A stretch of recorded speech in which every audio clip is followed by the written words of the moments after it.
पहली बार इतिहास में ऐसा हुआ होगा कि जो शिक्षा देने वाले शिक्षक थे उनकी पिटाई हुई है। 2013-14 वगैरह में हमें इतना तो एक्सपीरियंस हो गया है कि अगर आप 20, 25, 30 लोगों को लेके जाइएगा तो पुलिस मार के खदेड़ के भगा देगी। इनफैक्ट वहाँ पे जो फोर्स आई थी उसमें कई को तो मैं शक्ल से पहचान रही थी। वहाँ पे एसआई थे, 2-3 एसआई थे, वो सब मेरे स्टूडेंट्स थे।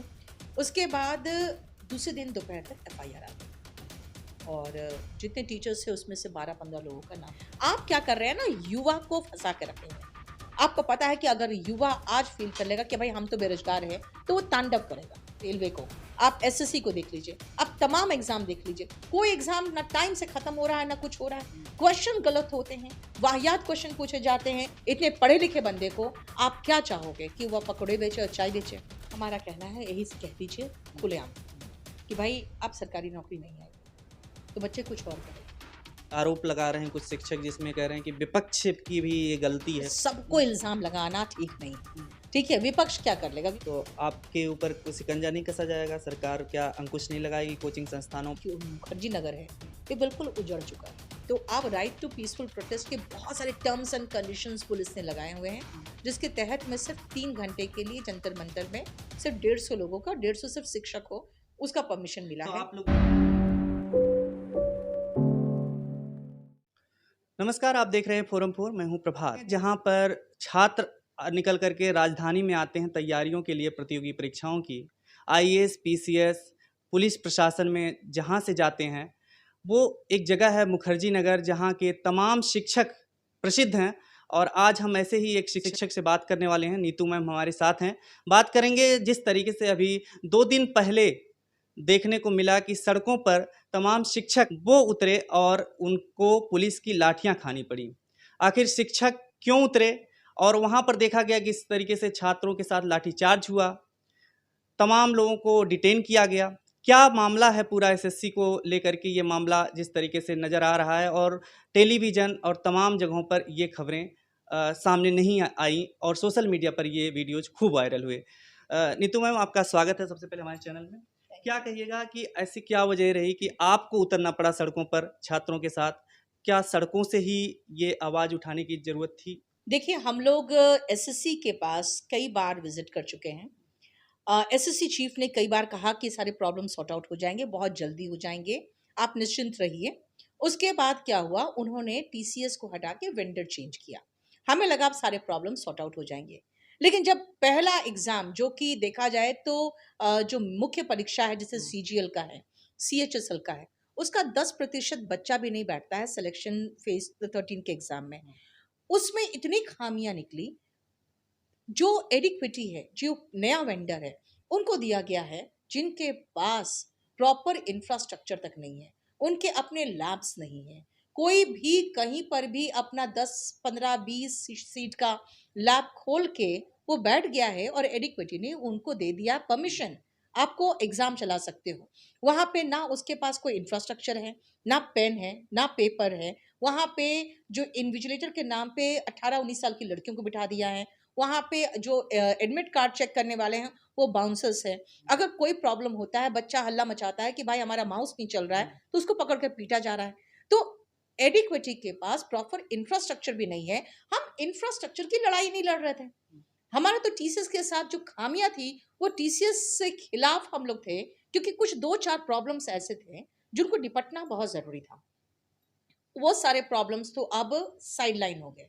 अब आप छोटी छोटी चीजों के लिए लड़िए, क्योंकि स्टाफ सिलेक्शन कमीशन, आप समझते हैं, आप कमीशन ही है स्टाफ को सेलेक्ट करने वाले। आपके पास खुद का इंफ्रास्ट्रक्चर भी नहीं है, और जो वेंडर्स भी ला रहे हैं वो ऐसे वेंडर्स ला रहे हैं जो टीसीएस का जो टेंडर जितना का रेट का भरा था उसके आधे रेट पे एडिक्विटी को मिला है। अब अगर आप अच्छे जो सुविधा देना चाहेंगे तो पैसे थोड़े लगेंगे, लेकिन इन्होंने सबसे कम दाम जो कोट किया उन्हीं को दे दिया, और उनके पास अपना कहने का कोई इंफ्रा ही नहीं है। अब देखिए, ये सारे प्रॉब्लम्स तो है। चीफ का कहना है कि मेरे हाथ में कुछ नहीं। आप जाइए डीओपीटी में बात करिए। डीओपीटी में हमें कोई परमिशन नहीं मिल रहा है किसी से मिलने का। तो पूरे भारतवर्ष के जो टीचर्स थे उनका ये कहना था कि पढ़ा रहे हैं, पढ़ा रहे पढ़ा रहे, आप बच्चों को कितना दिन तक मोटिवेटेड रख सकते हैं। तो एक बार हम लोग असेंबल करके ड्राफ्ट कर लेते हैं कि क्या क्या समस्या है, और 4 लोगों को परमिशन मिल जाए जाके डीओपीटी में मिलने का। हमने कहा कि हम 30-35 अगर टीचर रहेंगे तो कम से कम जाके एटलीस्ट थोड़ा सा दबाव बना सकते हैं कि हमें 4 हम में से 4 लोगों को मिला दीजिए। वहाँ जो एसएचओ थे उनको पहले से खबर थी शायद, क्योंकि अब आपको पता ही है आईबी बहुत स्ट्रांग है। उन्होंने पहले ही रोकना शुरू कर दिया। थोड़ी देर बाद उन्होंने कहा कि हम 4 लोगों को परमिशन देंगे, आप रुकिए, वहाँ से परमिशन आएगा उसके बाद आपको देंगे। इस बीच उन्होंने एक टीचर को कह दिया कि भाई आप मर्द होते ना तो वर्दी नहीं उतारते, तो आप मर्दानगी को चैलेंज करने लगे। और उनका ये जो बातचीत थी वो तरीका ही ऐसा था कि आप इंस्टिगेट कर रहे हैं। स्टिल हम लोगों ने काम एंड कूल बना के रखा और हम लोग कुछ भी उनके खिलाफ, पुलिस प्रशासन के खिलाफ कुछ भी नहीं बोल रहे थे। लेकिन अचानक गाड़ी भर के एक पुलिस फोर्स आई। उन्होंने उनमें से 1-2 लोग थे जो बिना वर्दी के थे। वो वीडियो में आप देखोगे, एक सफ़ेद वर्दी, एक सफ़ेद टी-शर्ट वाले इंसान उतरे और उन्होंने एक टीचर जो वो भी सफ़ेद पहने हुए थे, उसको तमाचा मारना शुरू किया। अचानक हम लोग को समझ में नहीं आया कि एक टीचर दूसरे को क्यों पीट रहा है। हालाँकि वो टीचर नहीं था, वो वर्दी, वो सारे पुलिस वालों के साथ आए थे। उसके बाद उन्होंने उसको पीटते हुए गिरा दिया। उनको गिरा दिया, उसके बाद सारे पुलिस वाले एकदम तेज़ी से धक्का मारना शुरू किए और मैं भी ढकलाते हुए उधर किनारे गई। जब किनारे तो वो नीचे गिरा हुआ था तो उससे मेरा पैर फँसा, लेकिन उसके बाद मैं दीवार जो था वहाँ पे पकड़ के खड़ी हो गई। मुझे देखा कि 30 सेकंड के अंदर-अंदर सारे टीचर्स को, मतलब जैसे कहते हैं टारगेट करके, ये मेरे हाथ, ये तुम्हारे हाथ, मतलब 30 सेकंड के अंदर सारे टीचर्स पकड़े जा चुके थे। सबको बसें में ठूसा गया, मुझे भी खदेड़ के ले जाया गया और हम सभी को बस में करीबन 4 घंटे घुमाया गया। 2 बसें थीं। एक शायद बवाना की तरफ निकली, उनके बारे में कुछ डिटेल ज़्यादा मालूम नहीं मुझे। हम लोग को कापसेहड़ा बॉर्डर ले जाया गया। उसके बाद वहाँ से घुमाते हुए फिर नजफगढ़ ले जाया गया और 4 घंटे के बाद जब हम लोग टीचर्स ने हल्ला मचाया कि भाई वॉशरूम वगैरह तो जाने दो, तो उसके बाद हम लोग नजफगढ़ पुलिस स्टेशन ले गए, जहाँ पर भी हमें दिन भर, मतलब शाम के बाद हमें पूरा बिठाया गया है विदाउट लाइट, विदाउट फैन। उसके बाद 7:30 बजे के बाद एक बहुत डिम सा लाइट जला रूम में और 8:30 बजे छोड़ा गया। फिर छूटने के बाद हम लोग को वार्न करके छोड़ा गया, सीधा घर जाओगे, क्योंकि बाहर बच्चों की भीड़ लग गई थी और बिल्कुल वहाँ उधर उस तरफ जाना भी मत। आप लोग बच्चों को बिल्कुल जरा भी एंटरटेन किए तो हम फिर पकड़ के आप लोग को, अब इस बार तो हम लोग एफआईआर दर्ज करेंगे। हम लोग निकल के आ गए। जब निकल के आए तो बच्चे भी साथ में पीछे पीछे आए, लेकिन हम लोग को जो इंस्ट्रक्शन था कि 1 मिनट के अंदर आपको यहाँ पे खाली करना है, अदरवाइज अगर जरा भी जाम लगा तो फिर बहुत खराब होगा आपके साथ सिचुएशन। उसके बाद दूसरे दिन दोपहर तक एफआईआर आ गई और जितने टीचर्स थे उसमें से 12-15 लोगों का नाम का, आपका भी नाम। यस। तो लाठीचार्ज जो हुई थी बीच में, वो छात्रों के ऊपर हुई थी या सबके नहीं, ऊपर? छात्रों के ऊपर नहीं हुई। हम लोग छात्रों को, देखिए बात क्या है ना, हमारे ऊपर एफआईआर हुआ तो हमें कोई सरकारी नौकरी नहीं करनी। अगर किसी बच्चे के ऊपर एफआईआर होगा तो सरकारी नौकरी नहीं कर सकता है, क्योंकि वो फिर पुलिस वेरिफिकेशन में आ जाएगा कि आपके खिलाफ एफआईआर है। इसीलिए हम किसी बच्चों को बोले ही नहीं थे कि आने। हम लोग का था कि सब टीचर्स जो जिम्मेदार हैं, हम में से कुछ टीचर्स जाएंगे आगे, बाकी टीचर्स पीछे इंतजार करेंगे। और सब टीचर्स को लेके इसलिए जान चलना ज़रूरी था क्योंकि आप जब कभी जाते हैं आगे लीड करने तो फिर पीछे के बहुत सारे लोग होते हैं, वो कहते हैं कि आपने ये मुद्दा नहीं उठाया, आपने ये मुद्दा नहीं उठाया। तो हमें था आप सभी लोग मुद्दा बता दीजिए, हम लोग 4 लोग इन मुद्दों को लेके आगे बढ़ेंगे और बाकी सब इंतजार करेंगे। तो इसीलिए हम लोग सब टीचर्स इकट्ठे हुए थे। और देखिए 2013-14 वगैरह में हमें इतना तो एक्सपीरियंस हो गया है कि अगर आप 20, 25, 30 लोगों को लेके जाइएगा तो पुलिस मार के खदेड़ के भगा देगी। लेकिन फिर भी हम उतने ही कम गए थे, क्योंकि हमें था कि हमें हंगामा तो खड़ा ही नहीं करना है, हमारा कोई प्रोटेस्ट है ही नहीं। हम शिक्षक हैं और शिक्षक के साथ तो ऐसा कुछ हो ही नहीं सकता है। हम तो इसी गलतफहमी में चले गए। तो मैम आपको ये अंदाजा था कि ऐसा कुछ हो सकता है? नहीं, बिल्कुल नहीं अंदाजा अंदाजा नहीं था कि टीचर्स, क्योंकि हम लोग बार-बार यही कह रहे थे कि हम लोग टीचर्स हैं। हम लोग सिर्फ विज्ञप्ति देना चाह रहे हैं कि क्या प्रॉब्लम है।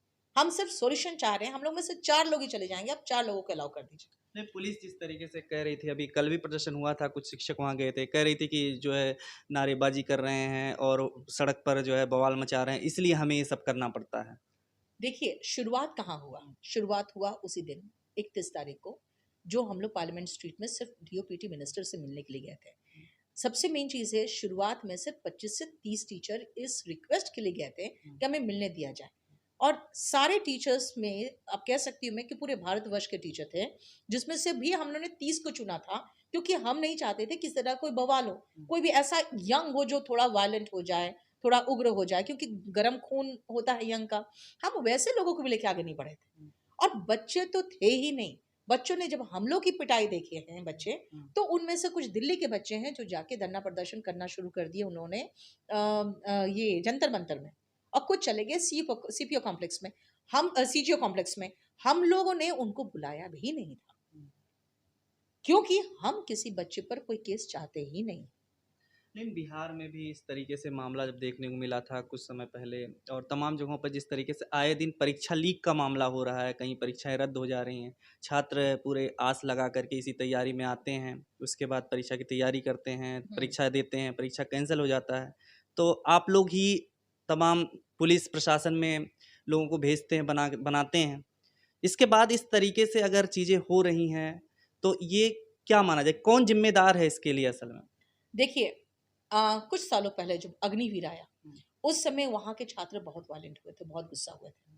उसके बाद उसमें से 1-2 छात्रों ने, एक ने छात्र ने सुसाइड किया था ये कह के कि मेरा नाम पुलिस कंप्लेंट में आ गया, अब मुझे कभी नौकरी नहीं मिल सकती, और उस बच्चे ने सुसाइड कर लिया था।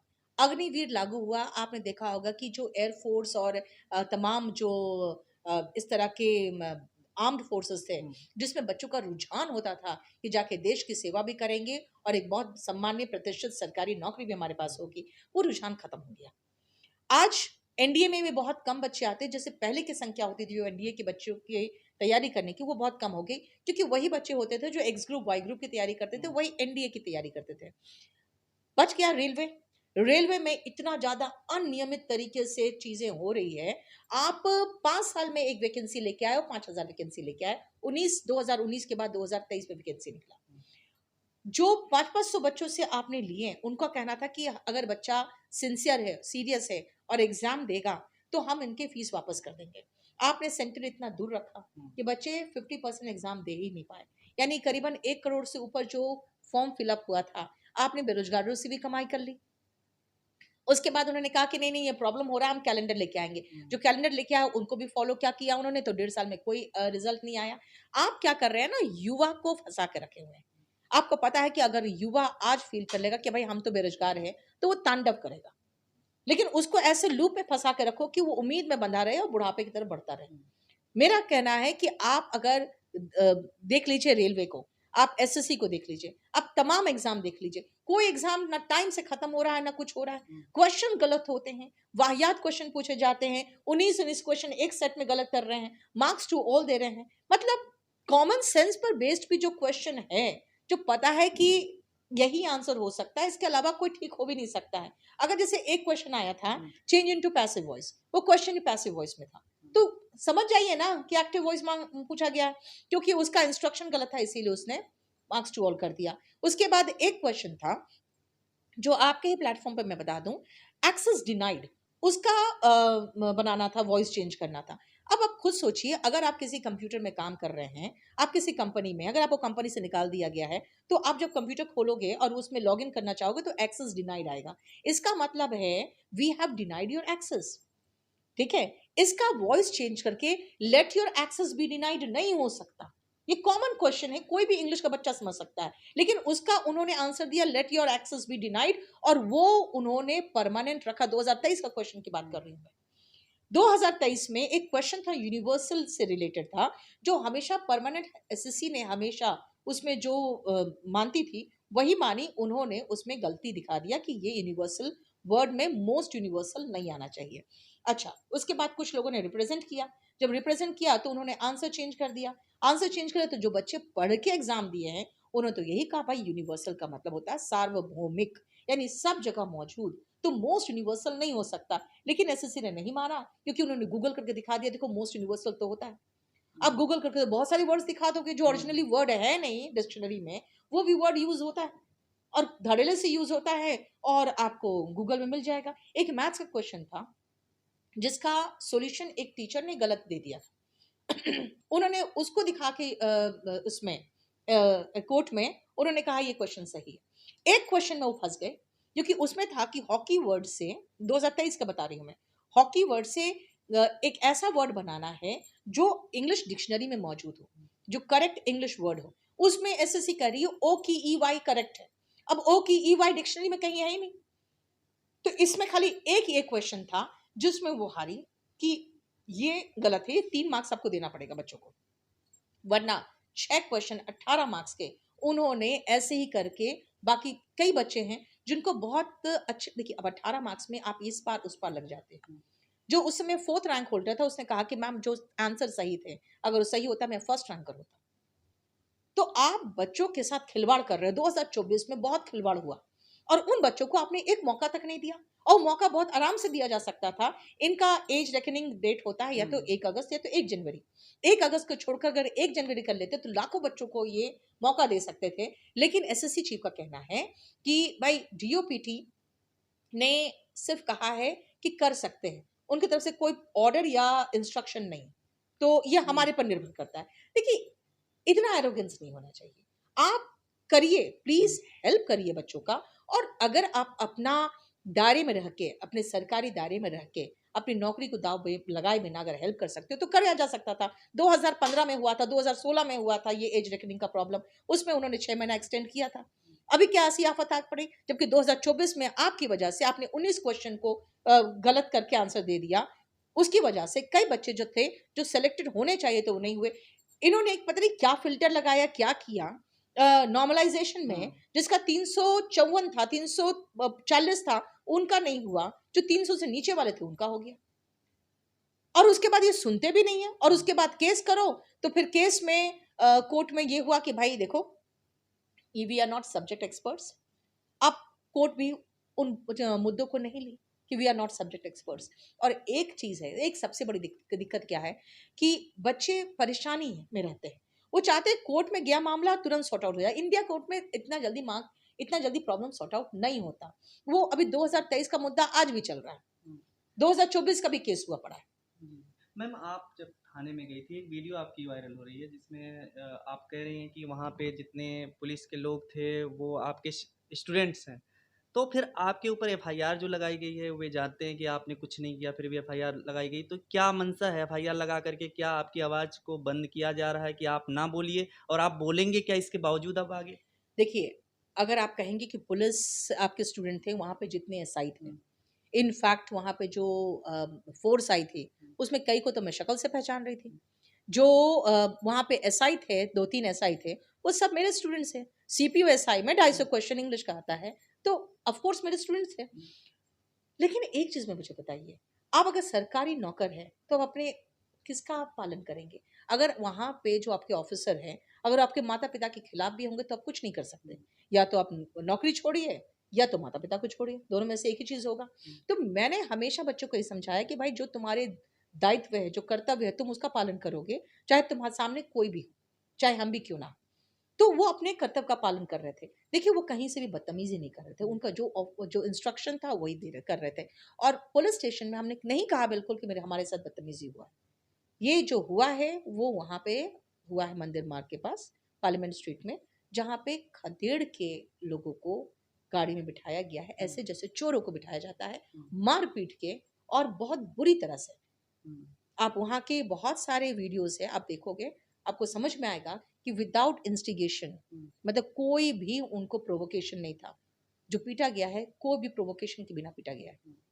ये राहुल गांधी जी, इस मामले के बाद राहुल गांधी जी हुए, पूर्व मुख्यमंत्री केजरीवाल हुए, इन्होंने ट्वीट किया और मतलब आवाज़ उठा रहे हैं कि ये एक तरीके से सिस्टम की गड़बड़ी सामने निकल करके सामने आ रही है, और मोदी सरकार जो है युवाओं के साथ जिस तरीके से कर रही है, ये सबको दिख रहा है।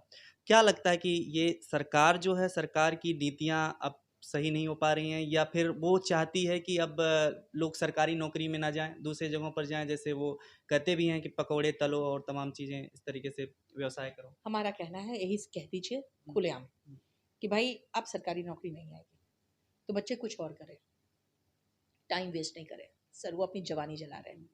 जो प्राइम है, जिस समय बच्चों में सबसे ज़्यादा ऊर्जा होती है, जो आपकी पूरी ज़िंदगी का सबसे प्राइम टाइम होता है, वो इन नौकरियों की तैयारी में बर्बाद कर रहे हैं, क्योंकि वो इतना गरीब है कि वो कोई और सपना देख ही नहीं सकता है। वो अगर पकोड़े लगाएगा या तो सरकारी नौकरी की तैयारी करेगा, लेकिन वो पढ़ा लिखा बंदा है। इतने पढ़े लिखे बंदे को आप क्या चाहोगे कि वह पकोड़े बेचे और चाय बेचे? समाज में क्या इन लोगों की इज्जत है? आपने देखा होगा गरीब की इज्जत नहीं होती जब तक कि वो एक लेवल पे नहीं आ जाता है जहाँ पे समाज में उसका एक प्रतिष्ठा हो। और इंडिया में प्रतिष्ठा पाने का बस दो ही तरीका है, या तो आपके पास भरपूर पैसा हो या तो एक सरकारी जॉब हो। भरपूर पैसा उनके पास नहीं आ सकता है क्योंकि उनके पास स्टार्टअप करने के भी पैसे नहीं है, और स्टार्टअप करने के पैसे अगर वो ले भी लेते हैं बैंक से लोन में, तो आज ऐसी कंडीशन है कि मैक्सिमम जो स्टार्टअप तो फेल होती है, उसके बाद उनका घर भी जब्त होता है, उनको उनके ऊपर कर्ज भी चढ़ता है, और कई ऐसे लोग होते हैं जो सुसाइड करते हैं क्योंकि वो कर नहीं पाते हैं, वो पेमेंट बैंक को वापस नहीं कर पाते। और बैंक अपना पैसा किस तरह से लेती है वो मैं अच्छे से जानती हूँ कि कितनी बुरी तरीके से बैंक आपको साइन सब कुछ में करवा चुकी होती है। आपको लूज करना ही करना है उस पैसे के 4 गुना ज्यादा पैसा। तो उनके पास एक ही तरीका है, वो है एक सरकारी नौकरी। नहीं देना है तो क्लियरली बता दीजिए कि हम सरकारी नौकरी अब नहीं निकालेंगे, लेकिन निकाल रहे हैं। सरकारी नौकरी हर साल निकलती, वेटिंग लिस्ट नहीं निकलता। वेटिंग लिस्ट हो तो भी बहुत 90% प्रॉब्लम तो वेटिंग लिस्ट से सॉल्व हो जाएगा, लेकिन वेटिंग लिस्ट भी नहीं। तो अगर सरकारी नौकरी है तो उसका सिस्टम सही करिए। अगर सिस्टम खराब है तो सिस्टम को दुरुस्त करना पड़ेगा।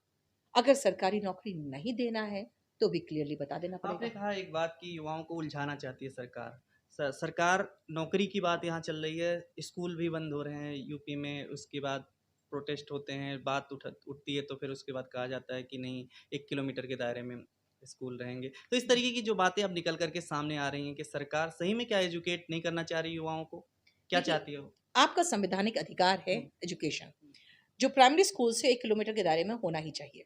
लेकिन वो स्कूल्स बंद हो रहे हैं, उनका कहना है कि हम आपको ट्रांसपोर्ट देंगे। जो छोटे बच्चे हैं वो दौड़ते कूदते कूदते 1 किलोमीटर में अपने स्कूल में चले जाते थे। जो अब डिस्टेंस बढ़ गया है तो बच्चे भी नहीं जा रहे हैं। सबसे मेन चीज़ है कि ये सारे जो स्कूल्स हैं वो करीबन 25-30 साल पुराने स्कूल्स हैं, ठीक है। अगर ये पुराने स्कूल से उस समय हमारा जो पॉपुलेशन था वो 100 करोड़ से नीचे का पॉपुलेशन था, अब 140 करोड़ पॉपुलेशन हो गया है। देखा जाए तो स्कूल्स और बढ़ने चाहिए थे, स्कूल्स बंद क्यों हो रहे हैं? अगर स्कूल्स बंद हो रहे हैं इसका मतलब है प्राइवेट स्कूल्स बढ़ रहे हैं। और प्राइवेट स्कूल्स क्यों बढ़ रहे हैं? क्योंकि शायद सरकारी स्कूल में आप प्रॉपर सुविधा नहीं दे पा रहे हैं।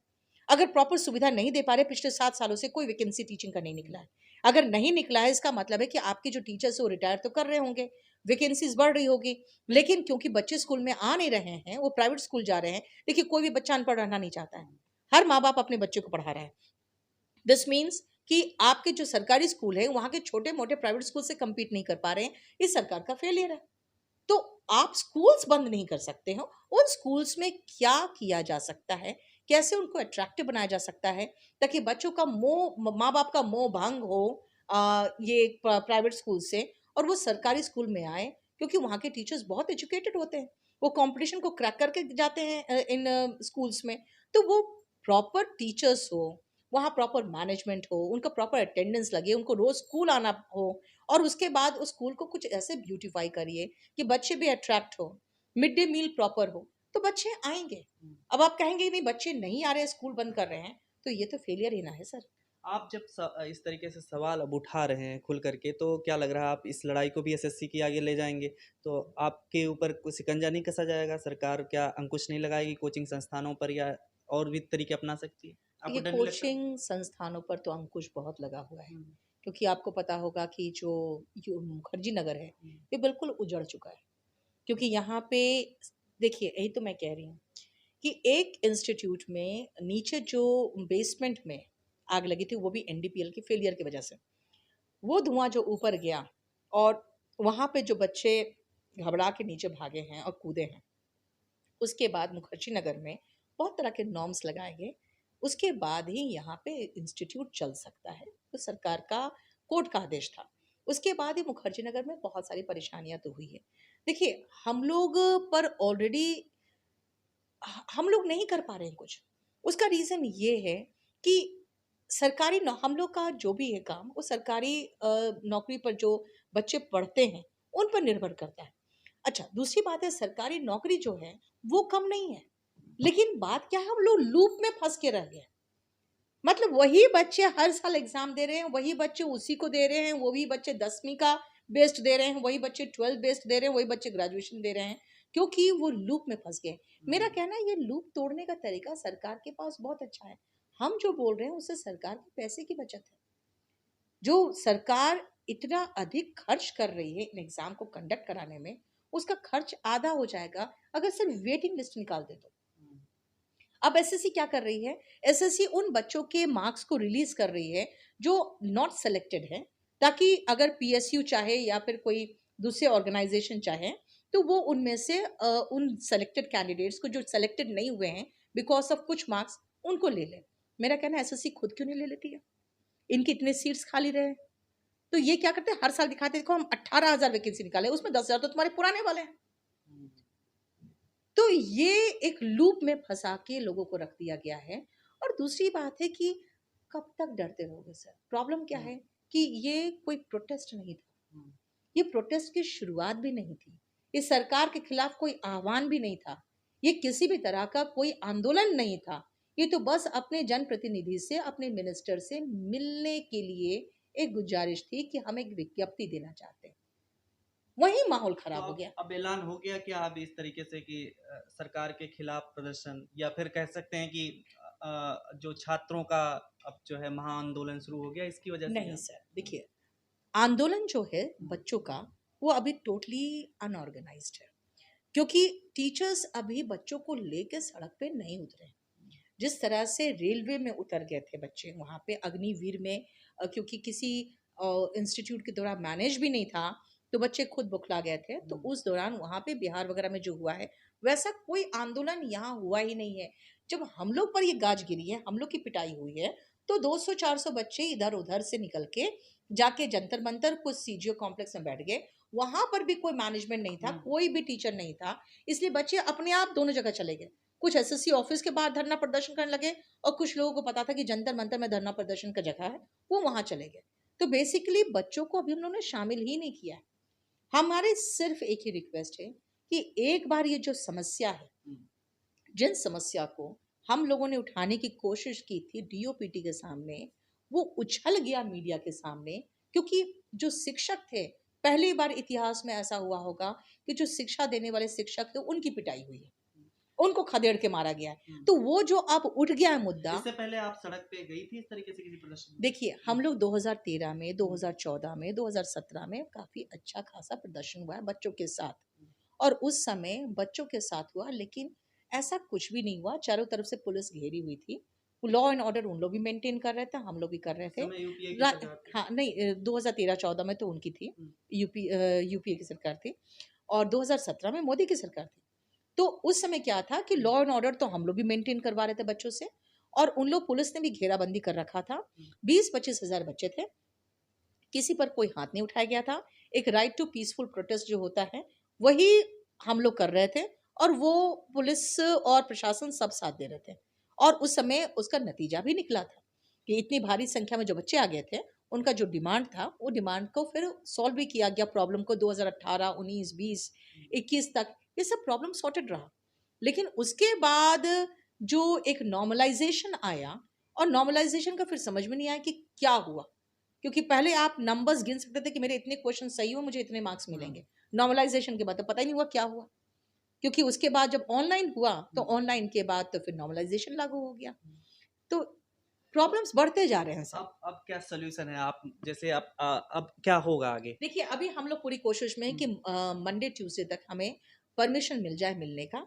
हम लोग प्रॉब्लम जिस डिपार्टमेंट से रिलेटेड है उस डिपार्टमेंट के सामने रखना चाहते हैं, हम कोर्ट भी जाना नहीं चाहते, क्योंकि देखिए अब रेलवे का जो मैटर है वो कोर्ट में गया तो स्थगित हो गया। वो 6 तारीख को कुछ लोग बता रहे हैं जिस तरीके से कि 6 तारीख का परमिशन मिला है 150 लोगों का। वो हमारे एक टीचर हैं, इसमें ही पढ़ाते हैं हम लोग, जो कॉम्पिटिटिव एग्जाम्स उनको ही पढ़ाते हैं, उन्होंने उनके थ्रू हम लोगों ने वो दिया था, एप्लीकेशन दिया था। तो 6 तारीख का 150 शिक्षकों का परमिशन मिला है, लेकिन नहीं, और भी 150, और भी सिर्फ 3 घंटे। तो अब राइट टू पीसफुल प्रोटेस्ट के बहुत सारे टर्म्स एंड कंडीशंस पुलिस ने लगाए हुए हैं, जिसके तहत हमें सिर्फ 3 घंटे के लिए जंतर मंतर में सिर्फ 150 लोगों का, 150 सिर्फ शिक्षक हो, उसका परमिशन मिला तो है। आप लोग उसी मानदंड को, उसी उसमें लिमिट में आप जो है सारे प्रोटेस्ट करेंगे, या फिर आगे और भी कोशिश करेंगे कि ये मामला आगे बढ़े अगर नहीं होता? देखिए हम लोग कोशिश में यही है कि 4 तारीख या 5 तारीख को हमें टाइम दे दिया जाए मिलने का, क्योंकि हम लोग यहाँ पे कोई बच्चों का प्रोटेस्ट इसलिए नहीं चाह रहे क्योंकि अभी 15 अगस्त आने वाला है, पूरे संवेदनशील इलाका है दिल्ली, आपको पता होगा सबसे ज़्यादा संवेदनशील तरीके से दिल्ली को डील किया जाता है क्योंकि यहीं पर सब लोग हैं। दूसरी बात है मानसून सत्र चल रहा है, तो हम लोग पूरी कोशिश में कि मंडे या ट्यूसडे को हमें मिलने का, मुलाकात करने का टाइम दे दिया जाए। 6 तारीख का जो परमिशन है, वो अभी हम लोगों ने सिर्फ़ अभी हम लोगों ने रिक्वेस्ट भेजा है। उन्होंने सिर्फ़ रिसीविंग दिया है, प्रॉपर परमिशन आने में टाइम है। आप क्या चाहते हैं कि विपक्ष भी आपके साथ आए? क्योंकि कुछ एक वीडियो जो वायरल हुए हैं जिसमें आरोप लगा रहे हैं कुछ शिक्षक, जिसमें कह रहे हैं कि विपक्ष की भी ये गलती है, तो आप क्या मानती हैं विपक्ष भी देखिए, जिम्मेदार है लेफ्ट, इसके राइट लिए? एंड सेंटर सबको इल्ज़ाम लगाना ठीक नहीं है। हुँ, ठीक है, विपक्ष क्या कर लेगा? विपक्ष सिर्फ़ आवाज़ उठा सकते हैं संसद में। हुँ, उनसे सिर्फ़ मेरा यही रिक्वेस्ट है विपक्ष से कि आप भी संसद में इस बात को आवाज़ उठाएँ हुँ, और सरकार से ये निवेदन है कि एक बार मिल के हुँ। समस्याएँ समझ लें, काफ़ी है। उन छात्रों के लिए क्या मैसेज है? कुछ छात्र आए थे जंतर मंतर पर, जो कि मेरे सामने भी कह रहे थे कुछ छात्र कि शिक्षक साथ नहीं दे रहे हैं, इसलिए प्रदर्शन खत्म हो जा रहा है। तो वो चाहते हैं तमाम दूर-दूर से आकर के कि ये आवाज़ तेज़ी से बढ़े और हम लोग भी इसमें शामिल हों। देखिए, बात क्या है ना, अभी हम चाह रहे हैं कि स्टूडेंट्स बहुत ज़्यादा इसमें शामिल ना हो। हुँ, हम लोग इस प्रॉब्लम को सॉल्यूशन चाहते हैं। इस प्रॉब्लम को एक बड़ा आंदोलन बना के हम आपके टाइम को वेस्ट करना नहीं चाहते हैं कि आप यहाँ पे महीनों बैठे रहें और अचानक वन फाइन मॉर्निंग पता चले कि भाई एग्ज़ाम का डेट आ गया है और एग्ज़ाम देने जाना है और एग्ज़ाम देना ही पड़ेगा। तो इसीलिए हम लोग पूरी कोशिश में हैं कि जो हम लोग शिक्षक हैं, इसका सॉल्यूशन हम लोग खुद निकाल लें, वो बेहतर होगा। अंतिम रूप से सरकार के लिए क्या मैसेज है? सरकार के लिए सिर्फ यही मैसेज है कि प्लीज़ जो समस्याएँ, जो सिस्टम फेलियर है, उनको दुरुस्त करिए। आप एक बार हम लोग से मुलाकात करिए, हम लोग आपको पूरा बता देंगे कि हाँ, कहाँ-कहाँ प्रॉब्लम्स है। एसएससी के चीफ से मुलाकात होने के बाद हमें जो एश्योरेंस मिला था, वो तो अब बहुत सेकेंडरी चीज़ हो गया। जो 3-4 प्रॉब्लम्स थे, अब तो बेसिक जो चीज़ें हैं डिजिटल इंडिया में, एक माउस, एक सर्वर और एक कंप्यूटर ढंग से 1 घंटा चल जाए, तो वो भी बहुत बड़ी बात है। हज़ार-हज़ार किलोमीटर दूर बच्चों को जो सेंटर पड़ रहा है, वो नहीं होना चाहिए। ये सारी समस्याओं का लिस्ट हम आपको दे सकते हैं। इन पर किसी एक टीम को बिठा के काम करवाइए क्योंकि जो युवा है 4.5 करोड़ युवा जो हर साल एग्जाम दे रहे हैं इस बी सी और डी ग्रुप के एग्जाम्स जो होते हैं कॉम्पिटिटिव एग्जाम, उसमें वो बहुत ही त्रस्त है, परेशान है और बहुत ही नाराज भी है। तो उनके सॉल्यूशन के लिए कुछ एक समाधान, एक एश्योरेंस, एक स्टेटमेंट दे दें ताकि सारे बच्चे शांत हो जाए और हम भी अपने काम में लग सकें। बहुत-बहुत शुक्रिया मैम हमसे बात करने के लिए। आप भी कमेंट करके बताइए कि आखिर जो सवाल उठ रहे हैं, जो एसएससी के ऊपर जो सवाल उठ रहे हैं, तमाम तरीके की तकनीकी खामियाँ हैं, उनको लेकर के आपका क्या कहना है? कैसे ये सरकार को समाधान करने की दिशा में बढ़ना चाहिए, या फिर इसी तरीके से प्रदर्शन को या आवाज़ को दबा देना सही है? कमेंट करके ज़रूर बताइएगा। देखते रहिए फोरम 4। नमस्कार। खबरों में बने रहने के लिए फोरम 4 को सब्सक्राइब करें और नोटिफिकेशन पाने के लिए बेल आइकन दबाएं।